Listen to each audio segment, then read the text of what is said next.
का दूध है जहर के रूप में है, 50% मतलब ये आर्टिफिशियल है, नकली है, जो लोगों के लिए विष का काम करता है। इसलिए गाय पृथ्वी के रक्षण संवर्धन में, और गाय को हम मां के रूप में मानते हैं। जब उसका शिशु पैदा होता है तो 4 घंटा के बाद मां शब्द बोलता है। आज समाज सुधारक कहता है कि आप महाराज गाय की बात करते हो, सुअर की बात नहीं करोगे, मुर्गी की बात नहीं करोगे, मछली की बात नहीं करोगे, क्योंकि सरकार की योजनाएं हैं मत्स्य पालन की, कुक्कुट पालन की। लेकिन जब स्वाइन फ्लू फैला तो 10 लाख मुर्गियों को 1 हफ्ता के अंदर काट कर दफन कर दिया गया।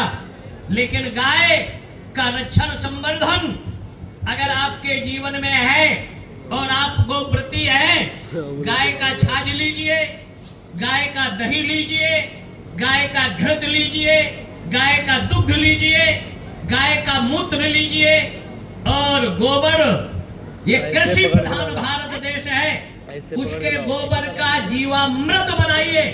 90 दिनों का गोबर गोमूत्र, 5000 लीटर जल, 5 किलो नीम की पत्ती, 10 किलो गुड़, और 5000 लीटर में 30 दिनों के लिए ढक दोगे तो पृथ्वी में अगर आप अपने खेत में उसका उपयोग करोगे तो जो मिट्टी है वो अमृत के रूप में होगी। यूरिया डीएपी का अगर आप प्रयोग करते हो तो उससे पैदावार 15 साल 18 साल के बाद मिट्टी की उर्वरा शक्ति नष्ट हो जाती है, पैदावार नहीं होगा। लेकिन अगर गोबर का जीवामृत बना लो, उसकी खाद तैयार कर लो, तो आप अगर 1 एकड़ में मान लो 20 कुंटल जीरा पैदा करते हो तो आप जीवामृत का प्रयोग अगर करोगे तो 1 एकड़ में मतलब 30 कुंटल आप पैदा कर सकते हो। ये आपकी गाय का प्रभाव और महत्व था। जो समाज सुधारक है ये तमिल की सरजमी से सनातन को डेंगू, मलेरिया, साइनस जैसे अनेक शब्दों का उपयोग करते हैं, लेकिन जब उनका बाप मरने लगता है तो हमने कहा कि भाई सुअर का पूंछ पकड़ा दो। कहे क्यों पकड़ावे? हम कही जब मरता है व्यक्ति तो गोमूत्र या गंगा जल उनके मुख में डालते हो तो सुअर का मूत्र डाल दो, लेकिन गाय का पूंछ ही पकड़ाते हो। अंत में अंतिम समय लोक के साथ साथ परलोक का भी मार्ग प्रशस्त करने वाली अगर इस धारा का साक्षात कोई देवता के रूप में था, समस्त देवताओं का निवास गाय में है। गो में बसते लक्ष्मी और गोमूत्र में गंगा जल है। अगर गैस्ट्रिक की समस्या है, ब्लॉकेज की समस्या है तो 40 दिन तक 1 ग्राम से 40 ग्राम तक गोमूत्र का सेवन करा दो, आपकी गैस्ट्रिक तीसरे दिन में खत्म हो जाएगा। ब्लॉकेज की समस्या और आपके शरीर की प्रतिरोधात्मक क्षमता बढ़ जाएगी। इसलिए हर घरों में, हर मठों में ज्यादा नहीं तो 1 गाय अवश्य पालना चाहिए। 1965 में गोरक्षा के लिए आंदोलन होता है, देश के राजे रजवाड़े एकत्र होते हैं, लेकिन गुलजारी लाल नंदा उस समय गृह मंत्री थे और गो भक्तों पर गोली चलवाया गया और परिणामतः विनाश को प्राप्त हुए। जिन्होंने गो भक्तों पर गोली चलवाया, हमारे देश के 3 गांधी हुए। एक गांधी हुआ महात्मा गांधी, 3 गोली खाया, और उसके बाद दूसरा गांधी इंदिरा हुई, उसको 3 का अगर उल्टा कर दो तो 36 गोली लगी, और उसके बाद तीसरे गांधी हुए राजीव गांधी, तो गोली बम बन गया।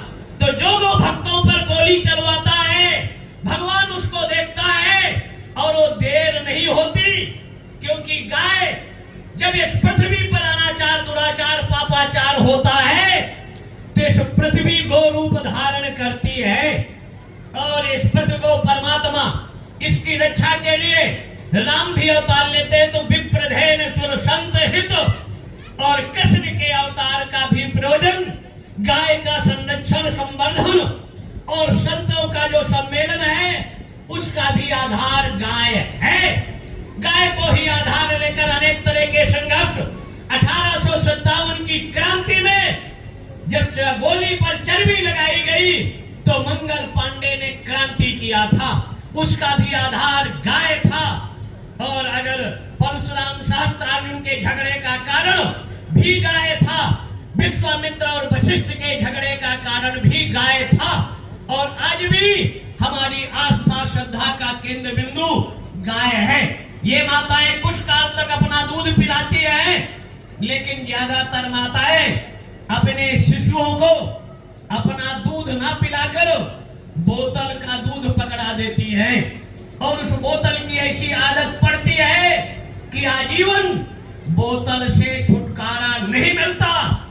लेकिन अगर कोई संस्कार था, महाराणा के जीवन में सत्यवेदी बाण चलाया, अंत तक झुके नहीं, लेकिन विधर्मियों ने जब पकड़ा अपने देश में ले गए और अंतोगत्वा मरने से पहले भी उन्होंने सत्यवेदी बाण से, और उनका जो सहायक गया क्या बोला एक छंद में कि इतने योजन इतनी दूरी पर ताऊ पर सुल्तान है, मत चूको चौहान।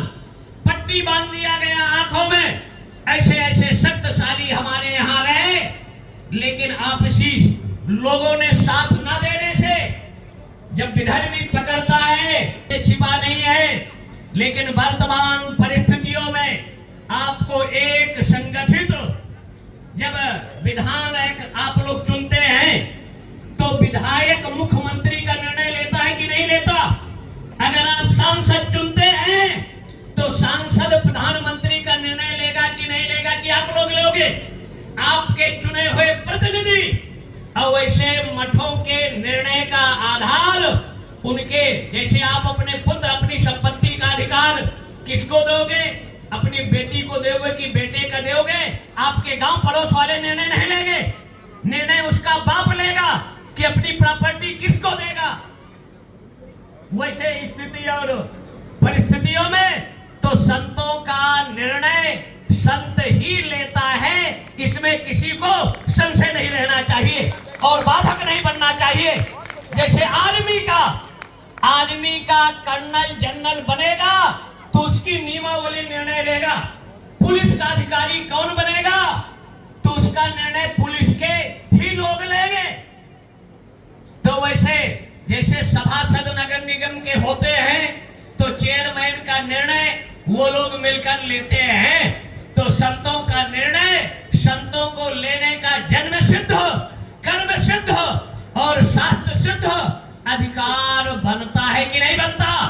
हम कोई आंखों देखी या इसलिए जो परंपराएं हैं, जो नियमावली है, उस नियमों का पालन हर व्यक्ति को अपने जीवन में अवश्य करना चाहिए।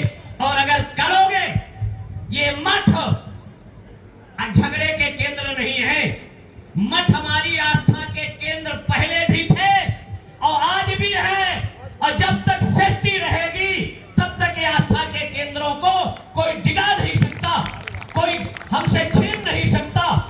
और मठ किसी व्यक्ति का, मठ हमारी साधना के केंद्र थे, उपासना के केंद्र थे, और इस राष्ट्र के क्रांति के संचार का भी आधार ये मठ रहे।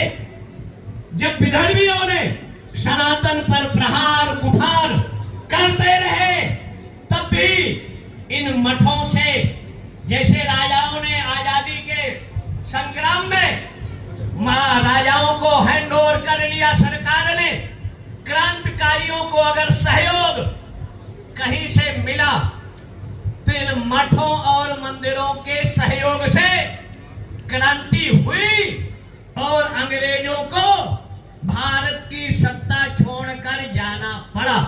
लेकिन जो कानून बनाया, कानून क्या बने मंदिरों के लिए, मठ मंदिर पूजा एक्ट बना। उस एक्ट में आजादी के 70 साल में जब सरकार धर्मनिरपेक्ष है तो एक धर्म पर आक्रमण क्यों करती है। 4 लाख मंदिर केरल, कर्नाटक, आंध्रा, तमिल, उड़ीसा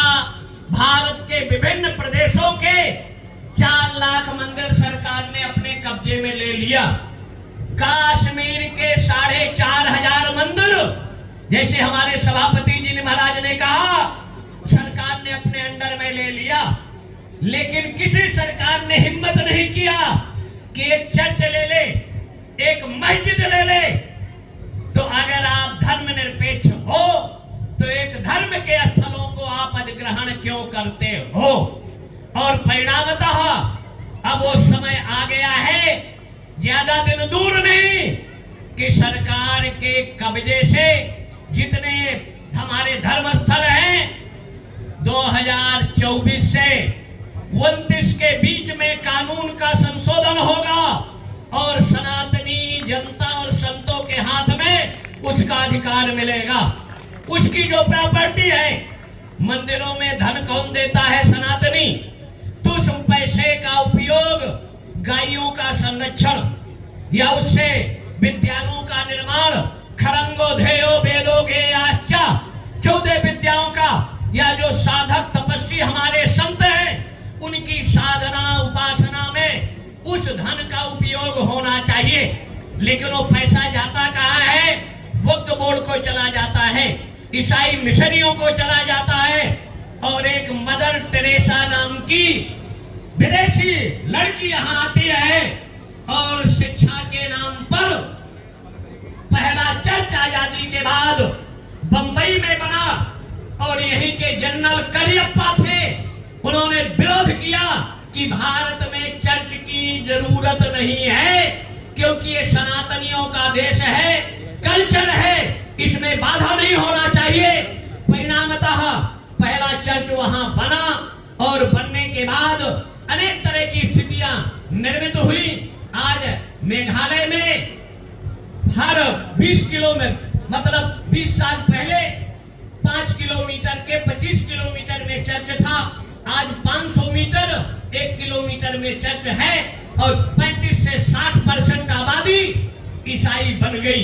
यही नागालैंड की यही स्थिति विभिन्न क्षेत्रों में निर्मित है। श्री राम जय राम, जय जय राम।